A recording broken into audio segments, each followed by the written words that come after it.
5 de junio de 1833. Londres, Inglaterra.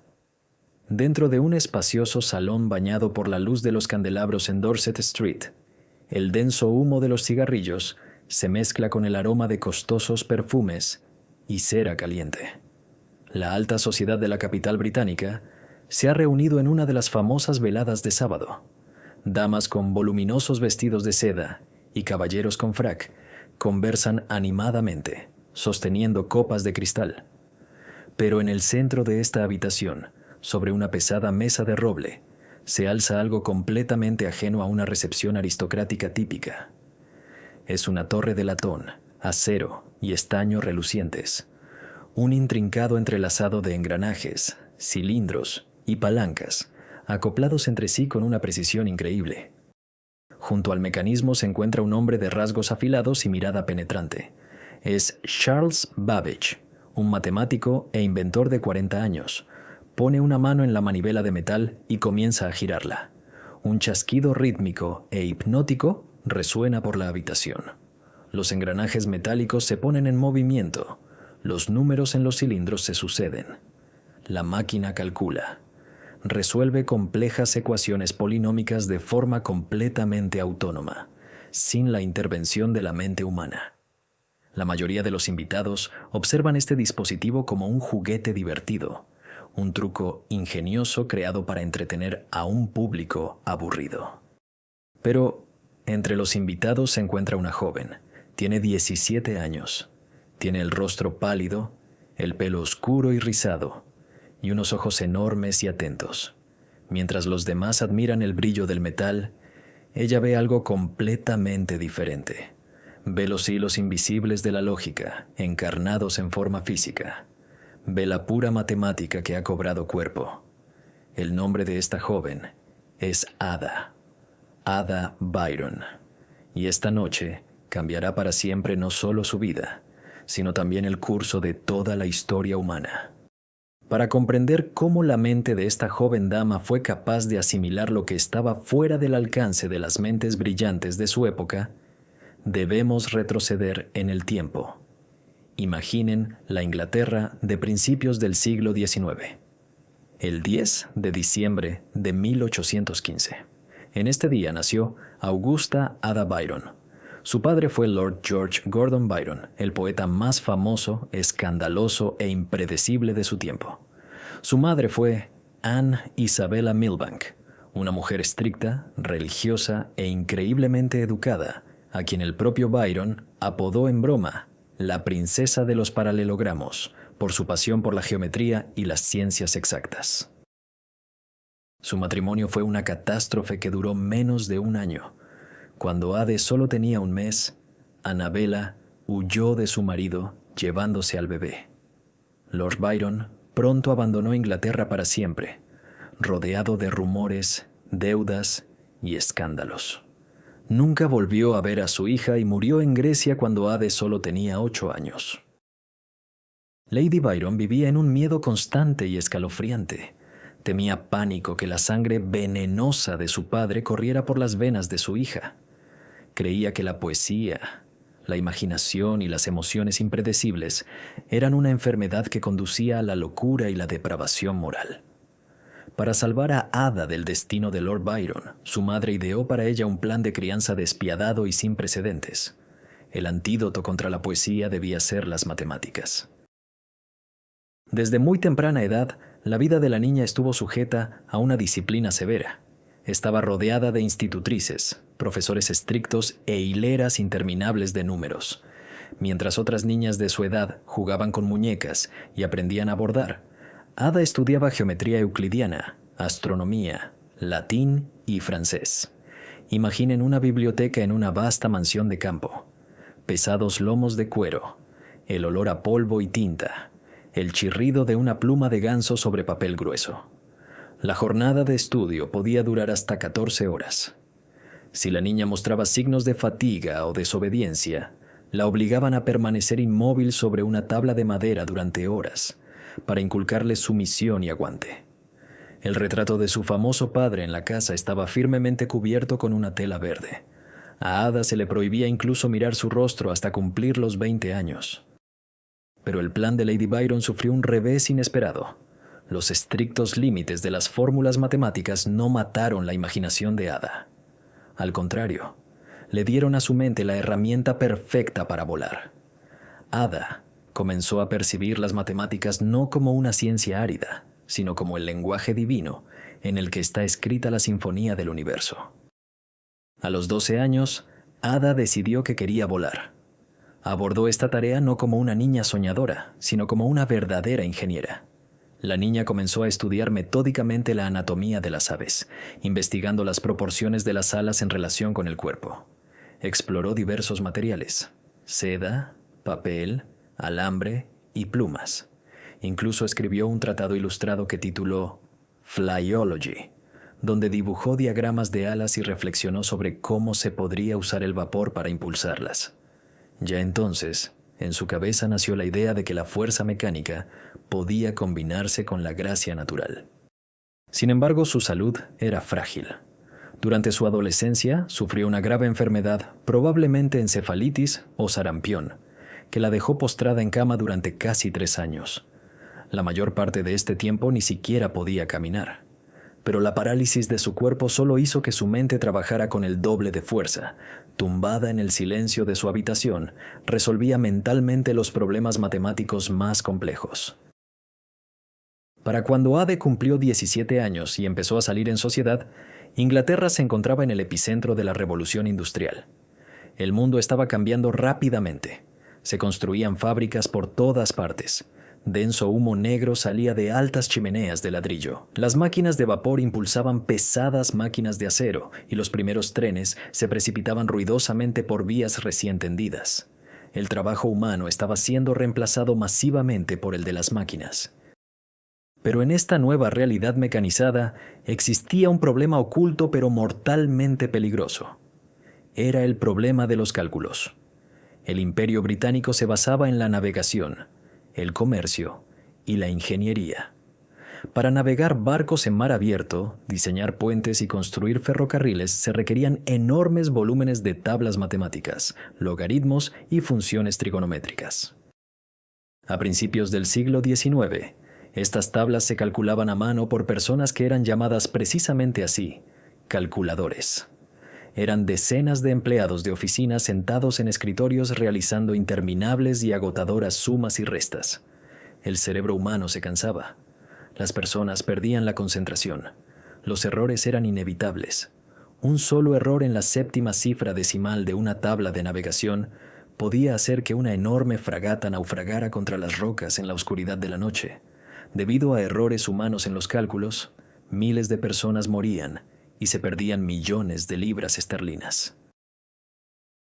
Charles Babbage was trying to solve this very problem. He was obsessed with the idea of creating a machine that could calculate absolutely flawlessly, eliminating the human factor. Babbage designed the difference engine, a colossal apparatus that was to consist of 25,000 parts and weigh several tons. The British government allocated him huge subsidies for its creation. But by the evening of 1833, when Ada first saw the inventor, Babbage had only managed to build a small but working demonstration model. El encuentro de Ada y Charles fue organizado por Mary Somerville, una de las pocas mujeres científicas de la época, que se convirtió en mentora y amiga íntima de Ada. Cuando Ada vio por primera vez la máquina diferencial en funcionamiento, no solo comprendió su principio de funcionamiento, sintió una afinidad con este mecanismo. Para Charles Babbage, esta joven se convirtió en un descubrimiento. Estaba acostumbrado a que la sociedad no entendiera su complejo trabajo. Los aristócratas lo veían como un excéntrico. Los políticos lo veían como un agujero negro que absorbía el dinero del Estado. Y de repente, delante de él, se encontraba una chica de 17 años con un vestido de baile que le hacía preguntas tan profundas y precisas sobre la mecánica y los principios matemáticos de la máquina que ningún profesor de Cambridge podría haber respondido. Su encuentro marcó el comienzo de una increíble amistad intelectual. Ada comenzó a visitar regularmente el taller de Babbage. Imagina estas visitas: una calle ruidosa y sucia de Londres, un laboratorio abarrotado de piezas, con olor a aceite de máquina y carbón quemado. Entre dibujos y virutas de metal, una dama de la alta sociedad discute con el obstinado inventor las sutilezas del cálculo diferencial. Babbage quedó tan impresionado por su talento analítico que le dio un apodo: la hechicera de los números. Ada Byron, hija del más grande poeta romántico, encontró su propia poesía. Para ella, los engranajes y las palancas de la máquina no eran solo metal frío. Ella llamó a su enfoque ciencia poética. Mientras que otros solo veían números, Ada comenzó a ver patrones, conexiones e infinitas posibilidades. Y fue esta visión única, que combinaba la precisión matemática de su madre y la desinhibida imaginación de su padre, la que pronto le permitiría mirar 100 años hacia el futuro y ver lo que ni siquiera el propio creador de la máquina podía prever. Habían pasado varios años desde aquella memorable reunión en el salón londinense. La vida de Ada transcurría según las normas de la sociedad aristocrática. En 1835, a la edad de 19 años, se casó con William King, quien pronto recibió el título de Conde de Lovelace. Ada se convirtió en condesa. Tuvieron 3 hijos. Parecería que su destino estaba predeterminado. La gestión de vastas propiedades, la educación de herederos, recepciones sociales y beneficencia, la vida ordinaria de una dama noble de la época victoriana. Pero la mente de Ada Lovelace se rebelaba desesperadamente contra esta jaula dorada. Las matemáticas seguían siendo su verdadera pasión, y continuó escribiendo largas y complejas cartas a Charles Babbage. Mientras tanto, el propio Babbage se encontraba en una profunda crisis. El gobierno británico, cansado de los continuos retrasos y de la interminable demanda de nuevos fondos, detuvo la financiación de la máquina diferencial. El gigantesco calculador mecánico nunca llegó a completarse. Para la mayoría de los inventores, esto habría sido el fin de su carrera. Pero Babbage poseía un carácter indomable, aunque extremadamente huraño. Abandonando el proyecto inacabado, dirigió su mirada hacia algo mucho más grandioso. En 1834 concibió la máquina analítica. Si la máquina diferencial era simplemente una calculadora gigantesca, capaz únicamente de sumar y restar números según un único algoritmo preestablecido, la máquina analítica supuso un avance conceptual de colosal magnitud. Debía ser un ordenador mecánico real. Imagínese los planos de este monstruo. La máquina debía tener el tamaño de una locomotora. Debía ser impulsada por un enorme motor de vapor. En su interior estaba previsto ubicar un dispositivo de memoria. Babbage lo llamaba el almacén, donde se guardarían los números. Y al lado estaría el molino, la unidad central de procesamiento, donde estos números se procesarían mediante un sistema de engranajes. Pero lo más asombroso de la máquina analítica era cómo debía recibir las instrucciones. Babbage took this idea from the textile industry. 3 decades earlier, in 1801, the French inventor Joseph-Marie Jacquard created an automated loom. The Jacquard loom wove intricate patterns into silk using stiff punched cards with holes punched in them. The holes in the card determined which threads were raised and which were lowered. Thus, the fabric pattern was literally programmed onto the pieces of card. Babbage decided to use exactly the same punched cards, but not for threads, but for controlling mathematical operations. The holes in the cards were to tell the analytical engine what to do: add, multiply, store the result, or move to the next step. Fue una idea genial. La máquina se volvía programable.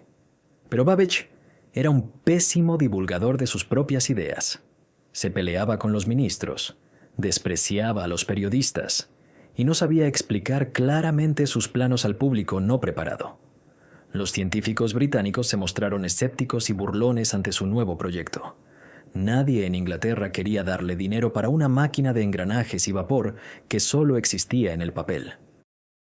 Desesperado por encontrar apoyo en su país, en 1840 Babbage viajó a Italia, a la ciudad de Turín, donde dio una conferencia ante matemáticos e ingenieros italianos.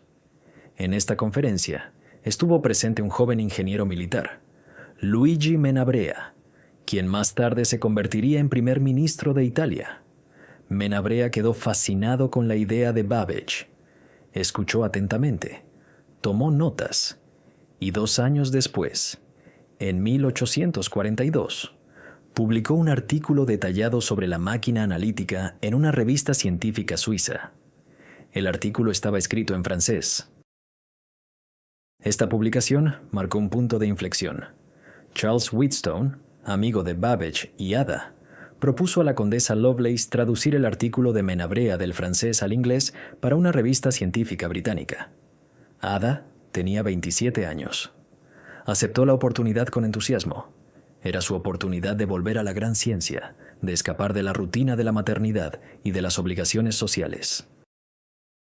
Comenzó a trabajar en la traducción en su finca de Oakham Park.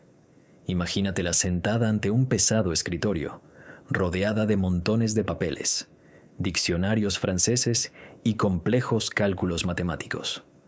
Las velas ardían hasta altas horas de la noche, mientras el viento arreciaba afuera y la lluvia golpeaba los antiguos vitrales. Ada no se limitaba a traducir el texto. Entendía la máquina analítica mejor que el propio Menabrea, y quizás incluso más profundamente que Babbage. Cuando le mostró la traducción terminada a Charles Babbage, él se sorprendió. Le preguntó por qué no había escrito su propio artículo original, dado que sus conocimientos sobre el tema eran tan amplios. Ada respondió con su habitual modestia que simplemente no se le había ocurrido. Entonces Babbage le propuso que añadiera sus propias notas y comentarios a la traducción. Fueron precisamente estas notas, firmadas con las humildes iniciales AAL, Augusta Ada Lovelace, las que se convirtieron en su principal legado y grabaron para siempre su nombre en la historia de la ciencia. El trabajo en las notas duró unos 9 meses. Ada y Charles intercambiaron docenas de cartas, discutieron, aclararon detalles, corrigieron errores. Ada trabajó como una posesa. Su salud comenzó a deteriorarse nuevamente, sufría de ataques de asma y problemas digestivos, pero no se detuvo. Su cerebro funcionaba a velocidades increíbles. Lo que comenzó como una simple adición al artículo se convirtió en un trabajo monumental. Las notas de Ada resultaron ser 3 veces más largas que el propio texto traducido de Menabrea, y en estas páginas se escondía una verdadera explosión intelectual. Mientras Babbage veía en su máquina solo una herramienta matemática superpotente para calcular tablas complejas, Ada vislumbró una perspectiva completamente diferente y revolucionaria. Dio un salto conceptual que se adelantó a su tiempo exactamente un siglo. Ada comprendió la naturaleza abstracta de la información. Escribió en sus notas una frase increíblemente profética. Afirmó que la máquina analítica podía manipular no solo números. Si pudiéramos traducir otras cosas a números, por ejemplo, notas musicales o letras del alfabeto, entonces la máquina podría manipularlas según las mismas reglas de la lógica. Supongamos, escribía Ada, que las relaciones fundamentales de los sonidos en la ciencia de la armonía y la composición musical pudieran expresarse y adaptarse de esa manera. En ese caso, una máquina podría componer obras musicales complejas y científicas de cualquier grado de dificultad y duración. Fue una revelación asombrosa. En 1843, en la era de los carruajes, los sombreros de copa y la iluminación de velas, Ada Lovelace predijo la computadora moderna.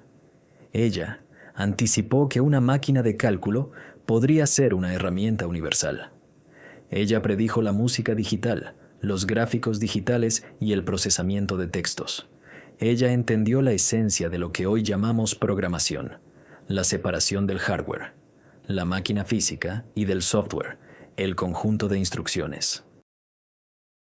Ada hizo una brillante analogía que se convirtió en un clásico. Escribió: la máquina analítica teje patrones algebraicos de la misma manera que el telar de Jacquard teje flores y hojas. Esta metáfora combinó a la perfección el poder industrial del siglo XIX con la belleza matemática abstracta. Pero la condesa Lovelace no se detuvo en razonamientos filosóficos y bellas metáforas. Para demostrar el poder de la máquina analítica, necesitaba mostrar cómo funcionaría en la práctica. Para ello, en su nota G, Ada creó algo completamente sin precedentes. Escribió una instrucción paso a paso para que la máquina calculara una compleja secuencia de números conocida en matemáticas como números de Bernoulli. No era solo una fórmula en papel, era una tabla detallada que describía cada acción de la máquina: dónde colocar un número, cuándo multiplicar, dónde registrar un resultado intermedio, cómo volver a utilizarlo. Ada concibió los mecanismos que hoy los programadores llaman bucles y saltos condicionales. Creó un algoritmo diseñado exclusivamente para ser ejecutado en una máquina de cálculo. Esta tabla, publicada en agosto de 1843, es considerada hoy la primera programa de computadora del mundo. Ada Lovelace, hija del poeta escandaloso, se convirtió en la primera programadora de la historia al escribir un código para una computadora que ni siquiera existía en la realidad. Finales del verano de 1843, la revista Taylor's Scientific Memoirs sale a la luz con el artículo de Menabrea, traducido por la Lady Lovelace. Es un momento de triunfo intelectual para Ada. Sus notas, firmadas con iniciales, se convierten en una sensación en los círculos reducidos de la élite científica británica. Los pocos que consiguieron descifrar la compleja terminología matemática quedaron asombrados por la claridad y profundidad de su pensamiento. Charles Babbage estaba encantado. La llamó su principal traductora, pero él mismo entendía perfectamente que Ada había hecho algo mucho más grande que una simple traducción. Explicó su propia creación con tanta elegancia y plenitud como él mismo nunca habría podido hacerlo. Ese año, parecía que el futuro pertenecía a esta brillante mujer y al loco inventor. Ada estaba llena de ambición. Comenzó seriamente a planear tomar el control del proyecto de Babbage. Creía que Charles era demasiado poco práctico, demasiado propenso a pelearse con los políticos. Ada le propuso ser su directora comercial. Ella se encargaría de tratar con los inversores, escribir artículos y recaudar dinero, mientras que él podría construir la máquina tranquilamente. Pero Babbage, terco y orgulloso, rechazó su oferta. No toleraba que se inmiscuyeran en sus asuntos. Este rechazo disgustó mucho a Ada y supuso el primer golpe a sus planes conjuntos. Lamentablemente, este rechazo fue solo el comienzo de una racha oscura en la vida de la genial condesa. La realidad del siglo XIX era dura, especialmente para las mujeres cuyo intelecto se adelantaba a su tiempo. Ada se encontró atrapada. Su genialidad no encontraba una salida práctica. No tenía laboratorio, no podía enseñar en la universidad y, lo más importante, la máquina analítica, para la que escribió su histórico código, se quedó solo en un montón de magníficos planos. Babbage nunca pudo construirla en vida. El gobierno británico finalmente se negó a financiar el proyecto, considerándolo demasiado caro y poco práctico. La primera computadora del mundo se quedó en el papel. Ada buscaba desesperadamente nuevos desafíos intelectuales para calmar su mente inquieta. Pero en medio de sus decepciones, su salud, siempre frágil, comenzó a deteriorarse rápidamente. A mediados de la década de 1840, sufría de dolores terribles, ataques de asma y colapsos nerviosos. Los médicos de la época, siguiendo las tradiciones de la medicina victoriana, le recetaban remedios dudosos: laúdano, opio, vino e incluso sangrías.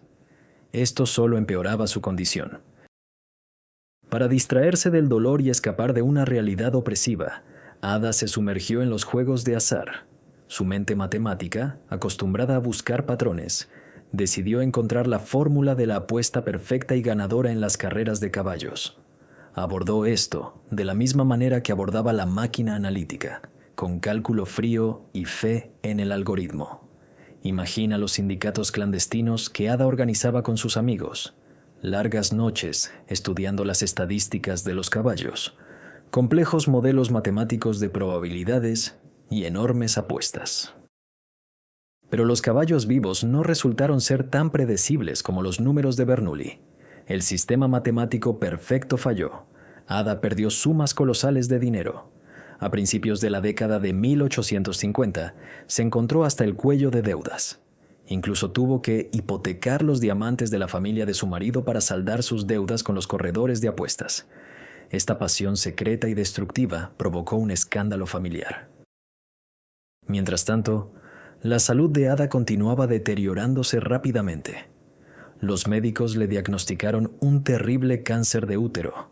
La enfermedad era agonizante, acompañada de dolores insoportables que ni siquiera la morfina podía aliviar. A los sufrimientos físicos se sumaron las torturas espirituales.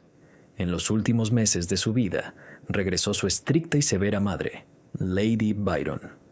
Annabella, todavía obsesionada con el fanatismo religioso, convirtió los últimos días de su hija en una auténtica pesadilla.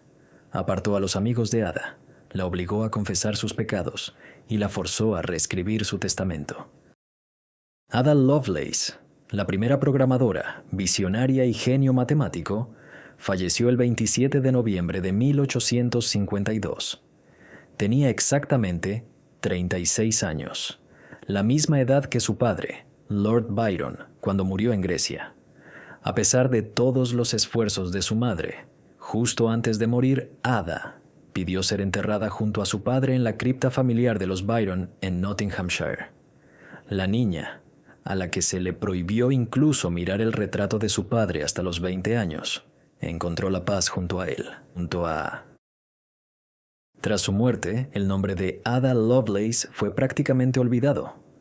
La sociedad victoriana la recordaba solo como la hija del gran poeta, una excéntrica aristócrata y una ávida jugadora.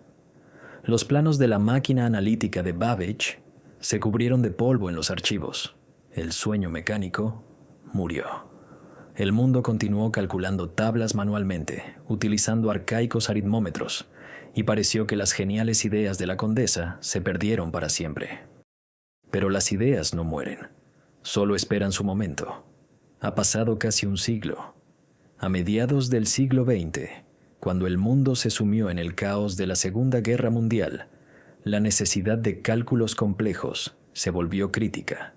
Para calcular tablas de artillería, cifrar códigos militares y crear la bomba atómica, la gente volvió a necesitar máquinas capaces de pensar. Fue entonces, en la década de 1940, cuando los científicos comenzaron a construir las primeras computadoras electrónicas. Utilizaron tubos de vacío en lugar de engranajes y señales eléctricas en lugar de vapor. Uno de los pioneros de la informática moderna, el brillante matemático británico Alan Turing, se topó con las olvidadas notas de Ada Lovelace. Al leer sus trabajos de hacía un siglo, Turing quedó asombrado. Descubrió que esta mujer victoriana ya había descrito 100 años antes los principios fundamentales de los sistemas informáticos en los que él mismo estaba trabajando. En 1950, Turing publicó su famoso artículo sobre las posibilidades de la inteligencia artificial. En él, destacó por separado la teoría que llamó el objeción de Lady Lovelace. Ada escribió en sus trabajos: la máquina analítica no pretende crear nada original, solo puede hacer aquello que sabemos cómo ordenarle. Ella creía que las máquinas no eran capaces de verdadera creatividad ni de pensamiento autónomo. Turing discutió esta afirmación, pero el hecho de que citara sus trabajos devolvió a Ada Lovelace al discurso científico mundial. Desde entonces, el reconocimiento llegó a ella con una fuerza sin precedentes. En la década de 1970, el Departamento de Defensa de los Estados Unidos de América desarrolló un nuevo lenguaje de programación de propósito general para controlar sistemas militares complejos, aviación y naves espaciales. A este lenguaje se le necesitaba un nombre, y sus creadores lo llamaron Ada, en honor a la mujer que primero comprendió la esencia de la programación 100 años antes de que se creara la primera computadora electrónica. Hoy, cuando miramos la pantalla de un smartphone, escuchamos música digital, jugamos videojuegos o usamos redes neuronales. Tocamos el mundo que Ada Lovelace vio en su imaginación. No fue solo una matemática, fue una profeta de la era digital. Su historia no es solo una historia de tecnología, es la historia del increíble poder del intelecto humano, capaz de superar los límites de su tiempo, liberarse de los prejuicios sociales y, como las alas mecánicas de las fantasías infantiles de Ada, volar hacia el futuro.